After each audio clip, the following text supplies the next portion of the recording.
emails was evidence that Hunt had of the attempt to kill Castro, and that would be revealed, and his role in it would be revealed. So the Castro has haunted our whole lives for what? A small little island with what was then 6 million people, must now be 11 or 12 million. No real resources.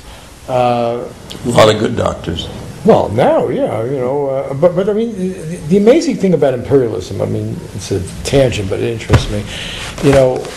It's pursued for the oddest reasons. Either it's particular interests of a few companies that make out, and the rest pay the taxes and sacrifice their young for it, as we have with Halliburton and places like doing well, or the oil companies, or so forth, or because of some misguided view of how you're going to change the world or help Israel or spread, some.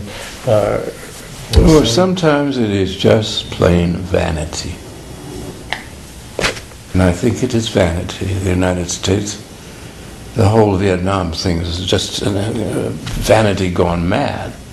How dare they stand up to us, these primitive little people? We are the first global empire on earth. We can blow them up 10 times over. Well, vanity can do you in. Well, get us in there. I think that's what happened with Castro.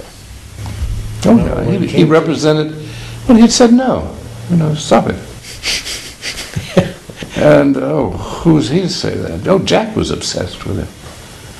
I remember he told me, and he knew a young lady journalist who had an affair with Castro. She'd also had one with him. And he got her to report on Castro, and she came back from Havana.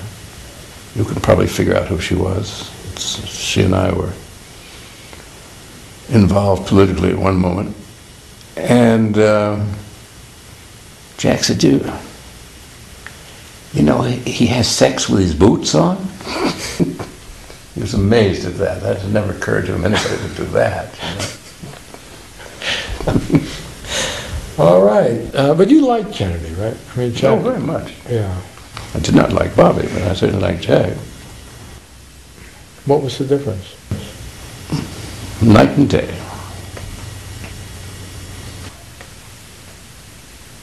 Jack used to say, but people must remember, because people were always complaining to him, including me, about Bobby.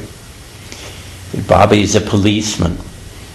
And if he hasn't arrested somebody that day, he goes home and arrests Rose. His mother.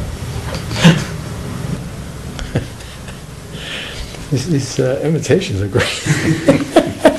All right, so now, before we read the chapter, I just wonder, I found this very moving at the end of your book, the Pope thing. I wonder if you'd be willing to read that, the poem. It's the end of the book.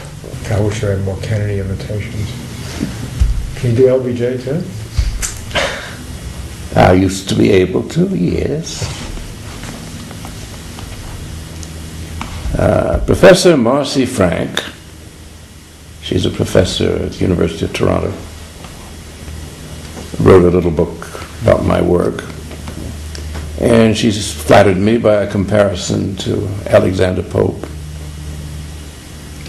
So in ending, let me quote the last lines of Pope's Dunciad, lines that I learned voluntarily as a schoolboy.